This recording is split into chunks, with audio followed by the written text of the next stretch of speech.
How do you compute a basic rate of return? I'm pianist and composer Lee Harbaugh. I'm a realtor in the state of Texas. I'm also a real estate investor.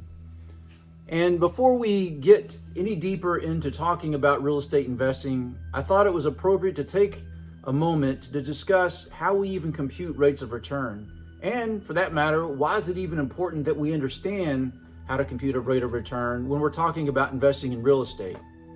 But before I get into that, let me just quickly review with you the 7 basic steps to securing a successful real estate deal. Now, I've talked about these before holistically. I've talked about each one of these individually in previous videos. So if you haven't watched those videos, let me encourage you to go back and view those now. The first step is finding a potential property, which of course can be done through retailers, wholesalers, realtors, family, friends. Those are the folks that are going to be good. Those are the folks that are going to be good references for you in terms of finding potential properties to invest in. The second basic step is determining the ARV, which is the after repair value of the property. The third step is determining the cost that it's going to take to bring the property into ARV condition. In other words, you have to know what it's going to take to fix the property up and repair it so that it could be used either as a rental or if you're going to flip it so that it could be sold.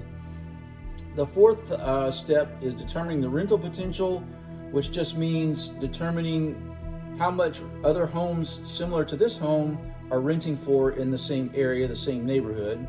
The fifth principle is determining what the real estate appreciation rate is in the area in which you're considering buying a real estate investment home. The sixth step is determining the monthly costs, including the property taxes, repairs, interest, and etc. And then finally, the seventh step is determining what down payment amount and purchase price make this particular deal a good deal for you. And this is where I'm going to take several videos to dive deeper. And as I said, the first thing that we're going to talk about in step 7 here is understanding what a basic, simple rate of return is. So with that said, let me jump right into introducing you to the basic rate of return. Now, most of you probably already know this. If you went to school at least through about the 7th or 8th grade, you got this in math class. So hopefully this is a review for most of you. If it's not, that's okay. This is pretty simple to understand. So a basic rate of return just allows us to compare, first of all, what the viability is of different investments. That's the reason we do it. The reason we compute rates of return is so that we can compare one investment against another. If you're looking at buying a certain house, for example, and you go through the effort and the computations and you figure out, okay, I expect to get a 10% annualized rate of return on this investment. That gives you at least a marker by which to compare other investments. Let's suppose you're also comparing bonds and you determine that you expect a certain bond to give you maybe 6% return over the next 10 years annually. Well, now you have kind of an apples to apples comparison. The one is likely to give you a 10%, the other one's likely to give you a 6%. Now, as I've mentioned in previous videos, there are other factors that you have to consider, like what's the time commitment for you? Do you have time to mess with the real estate investment? The bond investment's probably going to be very, very little hands-on work. So there is that component of it to consider as well, and some others. But at the end of the day, at least financially speaking, you have an apples to apples comparison.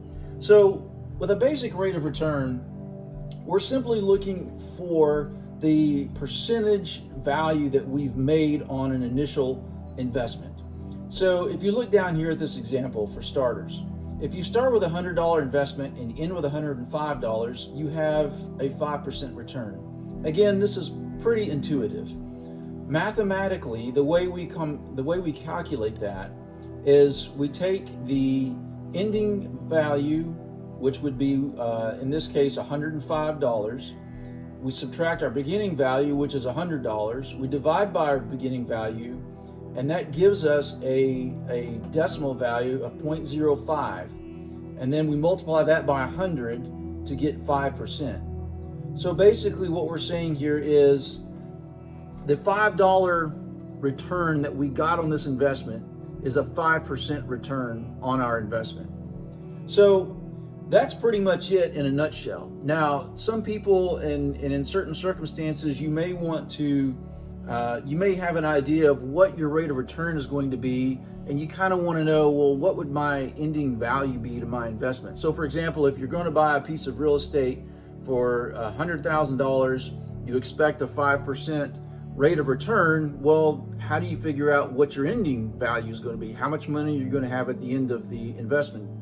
And this is where we can rearrange the terms of our formula in the previous slide, so that our ending value is equal to the beginning value times 1 plus the rate of return. So if we, in the example here, if you are going to have a 7% rate of return, if you know you're going to have a 7% rate of return, you're starting with a $100 investment. You simply say 1 plus 0.07 times 100, and that's going to give you your ending dollar amount, which in this case would be $107. So hopefully this makes sense to you. Again, hopefully this is just review.